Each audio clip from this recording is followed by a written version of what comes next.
Muchas gracias por la presentación tan generosa. Gracias por la invitación a este simposio, noveno simposio sobre San José María. Para mí era muy fácil decir que sí. Más difícil era convencer al prelado del Opus Dei que me dejara venir. Y debo decir que hoy visité la Catedral de Jaén, que es una maravilla. Ahora cuando vuelvo a Roma hay muchos granadinos y muchos sevillanos y sé que me van a preguntar, yo Sevilla la conocía de antes, ¿qué ciudad le gustó más, Sevilla o Granada? Y diré la Catedral de Jaén.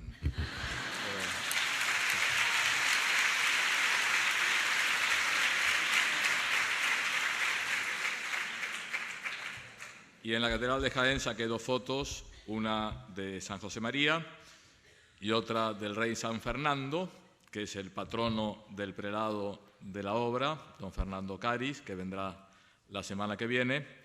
Le mandé un WhatsApp diciendo que estábamos rezando por él y contestó que estaba rezando mucho por estas jornadas y que nos manda su bendición, con lo cual es una manera también de estar unidos al prelado.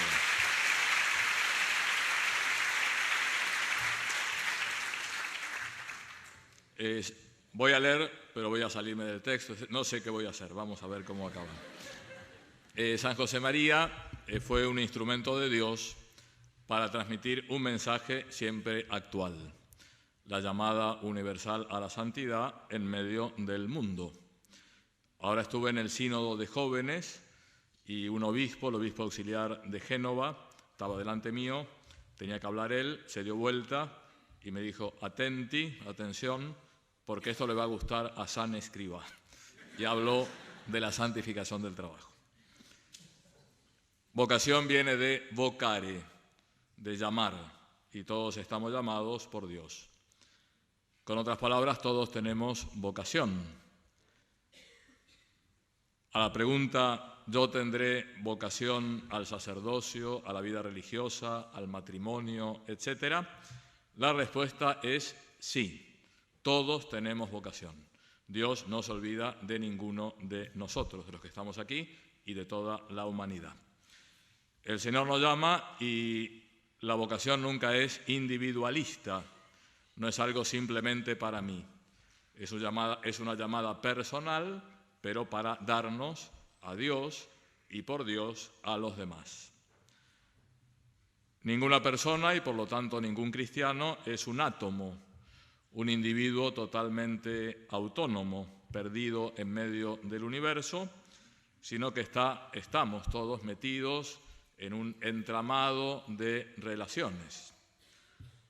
Cuando nos preguntan quiénes somos cada uno de nosotros, podemos contestar de muchas maneras. Una forma de hacerlo es decir a qué familia pertenecemos, cuál es nuestra comunidad educativa, a qué equipo de fútbol seguimos con más pasión, cuáles son nuestras relaciones profesionales, el grupo de amigos a los que pertenecemos, la ciudad donde vivimos. Es decir, estamos metidos en medio de este entramado de relaciones sociales. Somos sociales por naturaleza. Y el Señor nos llama, otra vez, vocación, llamada a ser cristianos, a ser santos, en medio de esas relaciones sociales, en medio de ese entramado. No nos llama para santificarnos solo nosotros mismos, no hay ninguna santidad individualista, sino para santificarnos en la familia, en el trabajo, con los amigos, en la universidad, en la parroquia, en los ambientes sociales en donde nos movamos. Y el Señor nos llama, son palabras del Evangelio, a ser sal y luz en medio del mundo.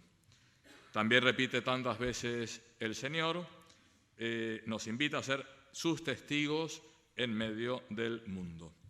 Y en concreto a los laicos los llama a tratar de edificar este mundo nuestro, no en el mundo abstracto en general, sino la familia, mis amigos, mi universidad, el ambiente en el que me muevo, según los planes de Dios. Dios tiene un plan para la sociedad, un plan que es un proyecto de amor, de comprensión, de perdón, y lamentablemente vemos cómo el mundo que nos rodea, el mundo al que pertenecemos, está bastante lejos de ese plan.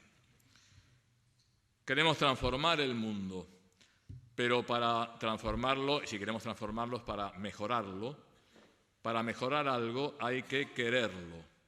Uno, ante las realidades que quiere, le gusta mejorar. Si uno quiere a su ciudad, yo por ejemplo quiero mucho a Roma, mi ciudad adoptiva, y me da pena los baches que hay en Roma, y me gustaría mejorarla. Si odiara a Roma, me daría exactamente igual. Ahora hemos vivido, por ejemplo, creo que la mayoría de los que estamos aquí con bastante sufrimiento, el Mundial de Fútbol. Todas nuestras selecciones. Si uno no ama el propio equipo, bueno, no le interesa que mejore. Por eso es necesario amar al mundo, amar a la sociedad. San José María tenía una frase muy gráfica, decía que hay que amar al mundo sin ser mundanos. El mundano es el que considera que el mundo material es el fin último de la persona humana. Por eso no se trata de ser mundanos, de amar los placeres, las cosas terrenales como fines en sí mismos, sino que se trata de amar al mundo porque el Señor nos llama a santificarnos precisamente allí. Conocemos perfectamente esa homilía fantástica de San José María. Vimos hace unos minutos un párrafo que pronunció en la Universidad de Navarra y que tiene como título Amar al mundo apasionadamente. Y el amor siempre tiene que ser apasionado. En el matrimonio, dos novios, nuestro amor a Dios tiene que ser apasionado, hemos de poner pasión. Uno tiene que poner la razón, la cabeza, pero también el corazón, los sentimientos y la pasión.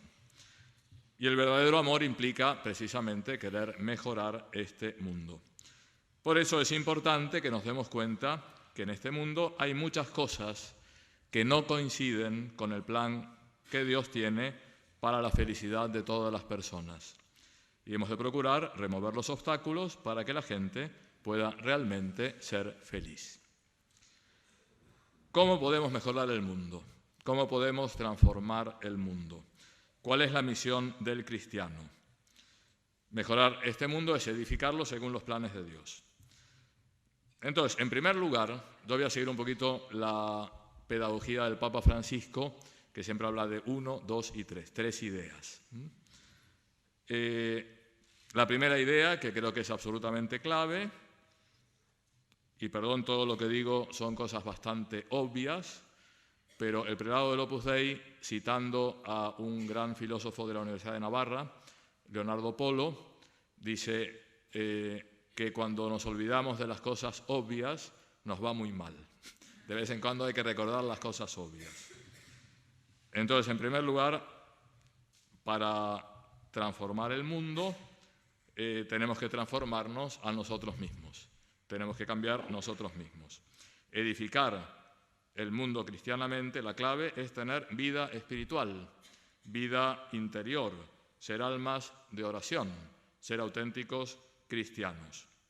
Lo recordaba San José María con una frase rotunda: apóstol primero tú, para querer cristianizar el mundo, acercarlo a esos planes llenos de amor que Dios tiene para toda la sociedad. En primer lugar, vamos a tratar de identificarnos con Cristo, de ser, como decía también con una frase latina, alter Christus ipse Christus, otro Cristo, el mismo Cristo.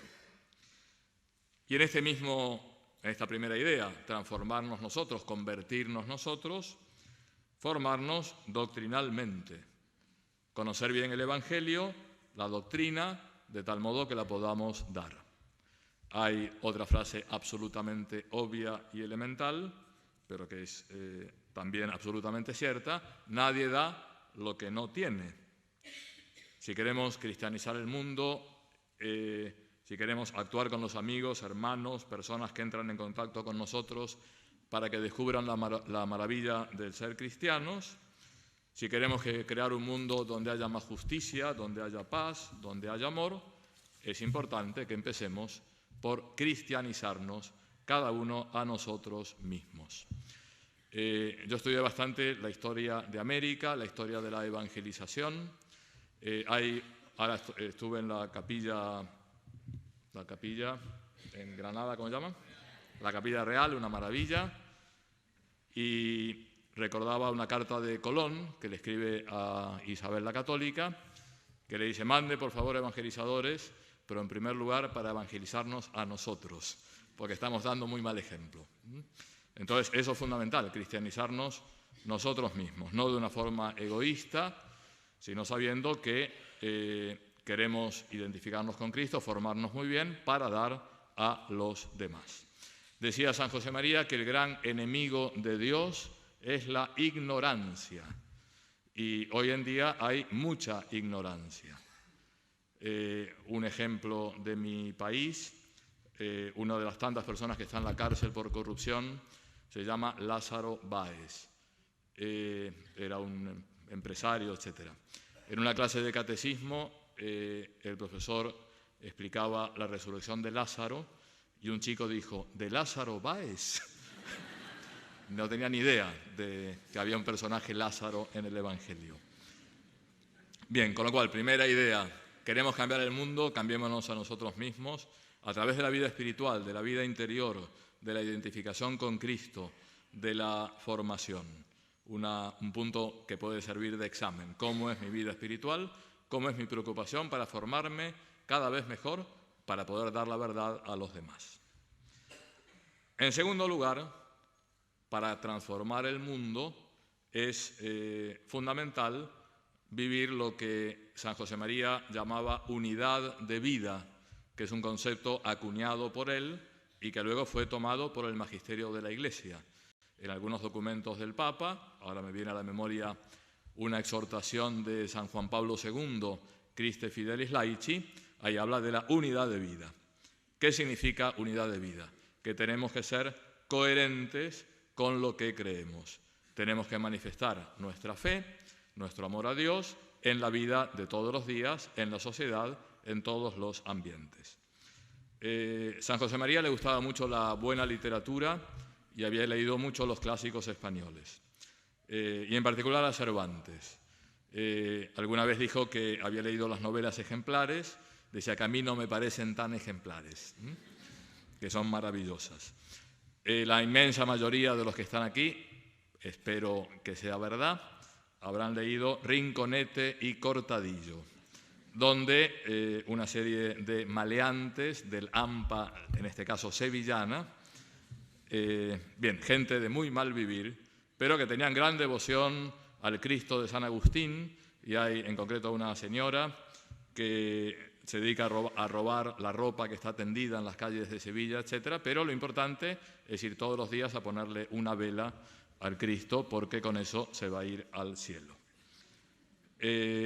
Hay carteles de la droga que tienen gran devoción a algunos santos. En Italia a veces descubren refugios de jefes mafiosos y tienen una capilla, devoción a la Virgen, etc. Esos tipos de personas, si no se convierten, que también las queremos, sería mejor que no expusieran sus devociones, porque son un contraejemplo terrible. Unidad de vida. En 1967, en esa homilía en el campus de la Universidad de Navarra, decía San José María: yo solía decir a aquellos universitarios y a aquellos obreros que venían junto a mí por los años 30 que tenían que saber materializar la vida espiritual. Quería apartarlos así de la tentación, tan frecuente entonces como ahora, de llevar como una doble vida: la vida interior, la vida de relación con Dios, de una parte, y de otra, distinta y separada, la vida familiar, profesional y social, plena de pequeñas realidades terrenas. Que no, hijos míos, que no puede haber una doble vida, que no podemos ser como esquizofrénicos. El esquizofrénico es el que de vez en cuando piensa que es una persona normal y también de vez en cuando piensa que es Napoleón. Doble personalidad. Si queremos ser cristianos, que hay una única vida, hecha de carne y espíritu, Y esa es la que tiene que ser en el alma y en el cuerpo, santa y llena de Dios. A ese Dios invisible lo encontramos en las cosas más visibles y materiales. Uno de los ámbitos en donde con más frecuencia falla la coherencia entre fe y las obras es en la vida pública, en la vida política, en la vida económica, en los distintos ámbitos culturales. Escribía hace muchísimos años San José María en una de sus cartas: es frecuente, aún entre católicos que parecen responsables y piadosos, el error de pensar que solo están obligados a cumplir sus deberes familiares y religiosos y apenas quieren oír hablar de deberes cívicos. No se trata de egoísmo, es sencillamente falta de formación, porque nadie les ha dicho nunca claramente que la virtud de la piedad, parte de la virtud cardinal de la justicia, y el sentido de la solidaridad cristiana se concretan también en ese estar presentes, en este conocer y contribuir a resolver los problemas que interesan a toda la comunidad. En el foro que tuvimos hace unos minutos nos animaban a estar presentes, a ayudar a las familias en crisis, a estar presente en el mundo de la educación, con los profesores, a tratar de cambiar las leyes. Pues eso es algo que tiene que sale naturalmente de nuestra vocación a la santidad, de nuestro bautismo. San José María tenía la ilusión de que los deberes cívicos del cristiano estuvieran presentes en el catecismo en los catecismos donde enseñaba la doctrina cristiana. Hoy es una realidad. Uno lee el Catecismo de la Iglesia Católica, libro que recomiendo vivamente. No es divertidísimo, no es breve, pero quien estudia ese catecismo, que es un don de San Juan Pablo II a toda la Iglesia Católica, puede llamarse una persona muy bien formada. Y bueno, hay toda una parte, en la parte de moral, donde habla precisamente de los deberes del cristiano en la sociedad. Con lo cual, vida interior, unidad de vida, segundo punto. Tercer punto, que no va a ser el último, lo lamento. Si queremos cambiar este mundo, ha de estar presente por parte de los cristianos el deseo de influir en la sociedad. Deseos de influir en la sociedad. Esto no es falta de humildad, es todo lo contrario. Todos nosotros hemos recibido un gran tesoro. Hoy nos hablaban de cómo uno está acostumbrado, los que hemos nacido católicos o en un país católico, que no nos damos cuenta de la maravilla que tenemos como el custodio del Museo del Prado. Bueno, tenemos un gran tesoro en nuestras manos. El tesoro de la fe, el tesoro de una muy buena formación cristiana. Sabemos muchas cosas. Tenemos las claves para entender gran parte del sentido de la existencia, aunque siempre quedará un misterio, que es el misterio de amor. Junto con esos tesoros tenemos todas nuestras limitaciones, nuestros sufrimientos, nuestros dolores. Pero tenemos una gran responsabilidad de hacer partícipes de ese gran tesoro, a todos nuestros hermanos y hermanas, a toda la humanidad. Por eso es muy bueno fomentar ese deseo de influir en la sociedad. San José María animaba a los cristianos a actuar con sentido de responsabilidad en todos los ámbitos. Se trataba de llevar a la política, a la economía, a la cultura, la luz de la fe, el calor de la caridad y la seguridad de la esperanza. El cristiano está llamado a luchar por la justicia, cuánta injusticia hay en este mundo, a ser instrumento de paz y de diálogo, a sembrar comprensión, a sembrar perdón. Vuestro amor a todos los hombres, escribía San José María, os debe llevar a afrontar los problemas temporales con valentía, según vuestra conciencia. No tengáis miedo al sacrificio, ni a asumir cargas pesadas. Ningún acontecimiento humano puede seros indiferente. Antes, al contrario, todos deben ser ocasión para hacer bien a las almas y facilitarles el camino hacia Dios. No tener miedo al sacrificio, no tener miedo a asumir cargas pesadas. Hoy uno de los jóvenes hablaba de que es muy cómodo permanecer en el anonimato, no preocuparse, estar tranquilos, pero el Señor nos pide que salgamos de esa comodidad. Se lo decía el Papa Francisco en la última Jornada Mundial de la Juventud. Esos jóvenes de diván o jóvenes de sofá, salir de la zona de confort. Estamos en una iglesia en salida, bueno, y eso implica quitarnos la comodidad y asumir cargas pesadas con mucha alegría y confiando en la gracia de Dios. En uno de los puntos de Surco, libro de San José María, le dedica un capítulo entero que se llama Ciudadanía. O sea, el cristiano que piensa que es cristiano porque reza el rosario solamente, pues le falta mucho. Hay que rezar el rosario, ¿eh? Yo rezo el rosario todos los días y me encanta, pero no basta, no basta. Ciudadanía. Y escribe San José María, contribuir, o sea, ¿cuál es la tarea del ciudadano que procura ser discípulo de Jesús? Se pregunta nuestro fundador. Y contesta, contribuir a que el amor y la libertad de Cristo presidan todas las manifestaciones de la vida moderna, la cultura y la economía, el trabajo y el descanso, la vida de familia y la convivencia social. El amor y la libertad de Cristo van juntos, amor y libertad, porque no se puede amar sin ser libres. Hemos tenido siglos en donde los cristianos a veces le hemos tenido miedo a la libertad. Y la libertad es un don de Dios, decía San José María. La mayor manifestación de libertad a lo largo de la historia no ha sido la Revolución Francesa o la Revolución Cubana, sino que ha sido la muerte de Jesucristo en la cruz, que se entrega libremente por amor. Amor y libertad. Eso es lo que tenemos que hacer, que triunfe en esta sociedad. Y para influir en la sociedad, como se dice ahora, ser un influencer, hay que procurar tener prestigio. Prestigio en el ámbito en donde nos movamos. Prestigio entre nuestros amigos, en nuestra familia, en todas las encrucijadas del mundo. Si todos los grandes deportistas fueran cristianos coherentes y hablaran sin respetos humanos de su propia fe, si todos los actores de cine hicieran lo mismo, si todos los que ganan el premio Nobel en las distintas ciencias o humanidades fueran cristianos coherentes, bueno, otra sería la realidad. Pero tener prestigio también en el grupo de vecinas del barrio, en el grupo de WhatsApp. Todos pertenecemos a un grupo de WhatsApp, o a muchos grupos de WhatsApp. A veces uno tiene miedo a irse porque queda mal. Tener prestigio también ahí.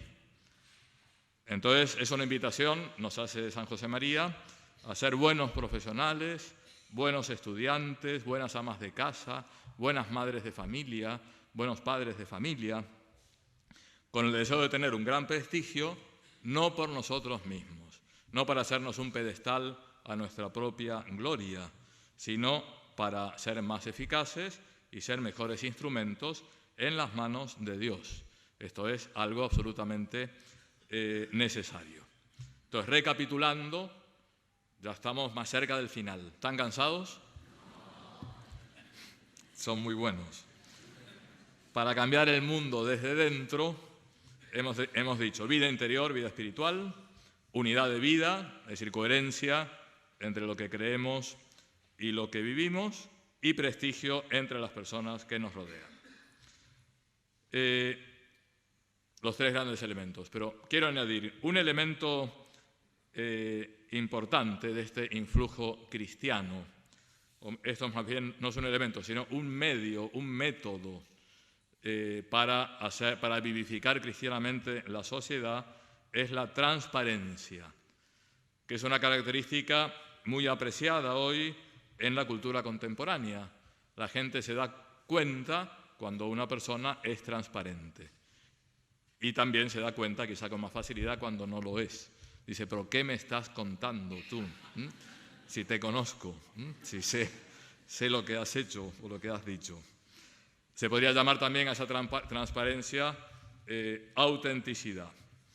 La autenticidad puede ser interpretada de una manera muy mala que sería identificarla con la espontaneidad, que es decir, dejar las pasiones libres. Ponía el ejemplo ahora con los jóvenes, uno va conduciendo, aquí en España se conduce muy bien, por lo menos mejor que en Roma, ciudad a la que quiero tanto, la estoy criticando, pero porque la quiero que mejore.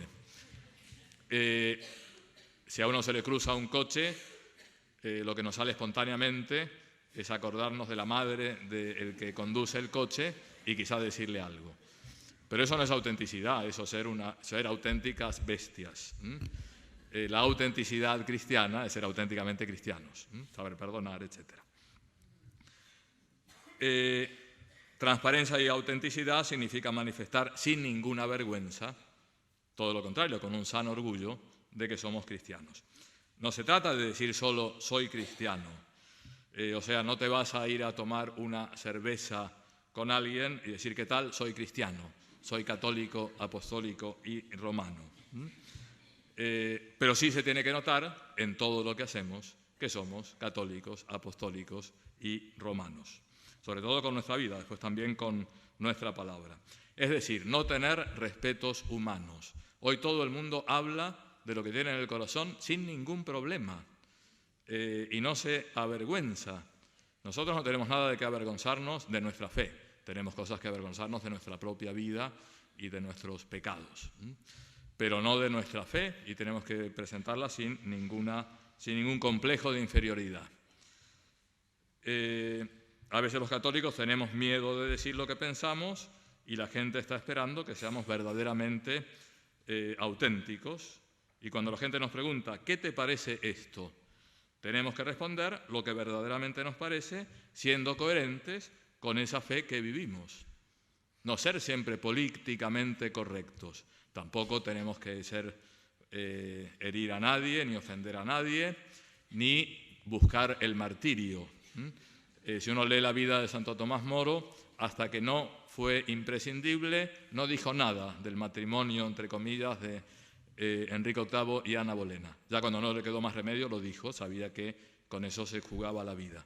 Pero mientras tanto nadie le obligaba a poner la cabeza en la horca, aunque después la puso, o en la guillotina, o como fuera. Entonces, si adoptamos un estilo evangélico de seguimiento de Cristo, la gente se sentirá atraída no por nosotros, sino por el buen olor de Cristo. Una frase de San Pablo que a San José María le gustaba mucho repetir. Si procuramos vivir la vida de Jesús, veremos en los demás al mismo Señor y pondremos todos los medios para que a través de la caridad y la amistad todas las almas se acerquen a Dios.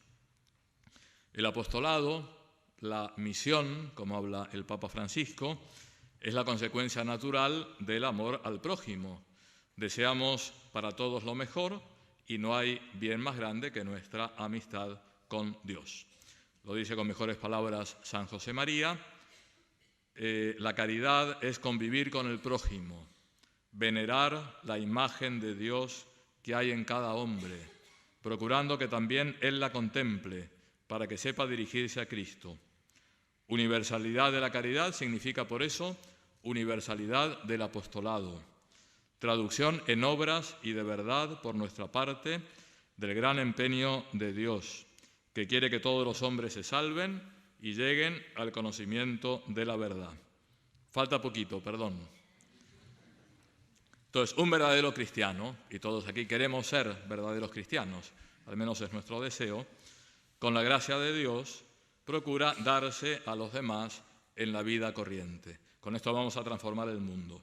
Se esfuerza por ponerse en la situación de las personas con las que comparte su vida, para comprender, animar, acompañar. Hoy día, el decir cuánto te comprendo o cómo te comprendo, hay mucha gente que le puede cambiar no solo un día, sino pues bastantes aspectos de su existencia. Saber que alguien le comprende. Sabe mortificar sus gustos para evitar lo que pueda ser un obstáculo para la felicidad del otro. Contaba don Álvaro del Portillo hace muchos años en México de un matrimonio que muchísimos años de fidelidad y después de decenas se enteró el marido que la mujer decía que le gustaban los toros porque pensaba que a su marido le gustaban cuando no le interesaba nada, y su marido pensaba que la que le gustaba era su mujer. Bueno, eso es ceder en los gustos, eso es caridad. Tiene el don de la oportunidad, habla cuando se da cuenta que el otro necesita conversación y se calla cuando advierte que necesita solo de nuestra compañía silenciosa. La pregunta en el apostolado, en la fraternidad, en la caridad, no es tanto qué puedo hacer yo por los demás, pues yo puedo hacer muchas cosas, pero a lo mejor no es lo que necesitan los demás. La pregunta clave es ¿qué necesitan los demás de mí? Oración, una sonrisa, mis palabras o mi silencio. Está siempre disponible para escuchar. El apostolado de la oreja, dice el Papa Francisco. Aconseja con cariño, corrige con fortaleza y humildad, sin dar lecciones a nadie. Se apresura en pedir perdón si faltó la caridad y ofrece con un corazón sincero el perdón a quien le ha ofendido. Un verdadero cristiano, a pesar de sus miserias y limitaciones, es Cristo que pasa y que invita a su seguimiento. Es lo que decía nuestro Padre en un punto muy conocido de Camino: ojalá fuera tal tu compostura y tu conversación, que todos pudieran decir al verte o al oírte hablar, este lee la vida de Jesucristo. Con lo cual, transparencia, autenticidad, pero el auténtico cristiano procura vivir, con las limitaciones del caso, todas estas virtudes. Último punto. Para cambiar este mundo, para hacer de este mundo algo más parecido a lo que tenía o tiene pensado Dios antes del pecado original y los pecados que hemos cometido y con los cuales hemos afeado este mundo, decíamos que era necesario amarlo para cambiarlo. Pero nadie ama lo que no conoce. Siempre pongo el ejemplo a los chicos o a las chicas. Dice, ¿estás de novio? Sí. ¿Cómo se llama tu novia? Julia. ¿Julia? No, Elena, me parece que se llama Elena. ¿Qué estudia? Medicina. No, a ver, no, me parece que arquitectura. Bueno, no la conoce, no hay amor. Tenemos que conocer el mundo, tenemos que conocerla, estamos metidos en el mundo, conocer la cultura contemporánea para potenciar todo lo positivo que tiene y para sanar tantas heridas como hay. Voy a hacer una lista muy breve de las grandes enfermedades que tiene la cultura contemporánea. En primer lugar, el individualismo. Vivimos en un mundo muy individualista. Significa que nosotros lo somos también, porque el mundo somos nosotros. Uno me decía, hay que ver cómo es la gente. Pues la gente somos nosotros. Individualismo, hedonismo, hedoné en griego significa placer, relativismo, nadie cree, o muy pocas personas creen en que hay una verdad objetiva, y la emergencia social. Nos damos cuenta que hay muchas emergencias sociales. Me detengo en este punto ya para acabar. Quizá casi nadie en España se muere de hambre, aunque hay mucha gente que pasa necesidad. Quizá no hay una persecución violenta en el sentido de mártires contra los católicos, aunque hay una persecución ideológica extrema y terrible. Hay mucha gente necesitada, hay mucha gente sola, hay muchas familias destruidas. Es decir, tenemos una emergencia social terrible. Hay una gran desocupación. Decía, qué bonito Jaén, qué maravilla, qué ciudad más humana. Y dice, sí, pero hay mucha desocupación, es difícil conseguir trabajo. Y eso también para la gente joven es terrible. Es decir, vivimos en una emergencia social. El amor a Cristo se refleja en el amor a los pobres. Los pobres socialmente hablando, materialmente hablando, pero hay muchos pobres que están en nuestra casa, en nuestra familia, enfermos, personas que necesitan mayor atención. Yo tenía un texto de San José María que me parece maravilloso, que escribió en los mediados del siglo pasado, y creo que es muy actual. Dice, en estos tiempos de confusión no se sabe lo que es derecha, ni centro, ni izquierda, en lo político y en lo social.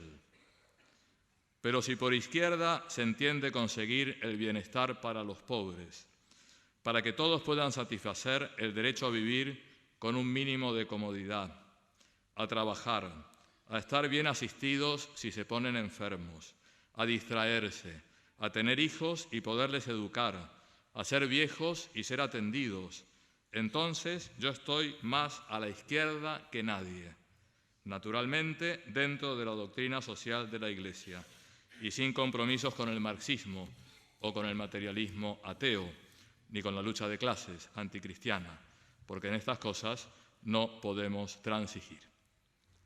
Vivimos en un mundo crispado, no vivimos en un mundo sereno. Hoy hace falta mucho perdón en la sociedad y eso es algo profundamente cristiano. Ante tantos enfrentamientos, sobre todo enfrentamientos ideológicos, ante tantas personas que quieren abrir heridas del pasado, que hay que saber perdonar y pasar página, y no me refiero solo a España, también a mi país y a tantos países, nos viene muy bien una frase de San José María, que se la dije al Papa Francisco en el año de la misericordia. Le comenté, esta frase de San José María a mí me sirve mucho para vivirlo en este año especial de la misericordia, y él me dijo, qué linda frase, ¿me la podés repetir? Ya se la repetí. Y es una frase muy conocida. Yo no he tenido que aprender a perdonar porque el Señor me ha enseñado a querer. Bueno, vamos a pedir al Señor que nos enseñe a querer a todos, a querer a este mundo que hemos de amar apasionadamente para transformarlo y procurar que se parezca cada vez más a ese proyecto de amor y misericordia que Dios tiene para toda la humanidad. Muchas gracias y perdón.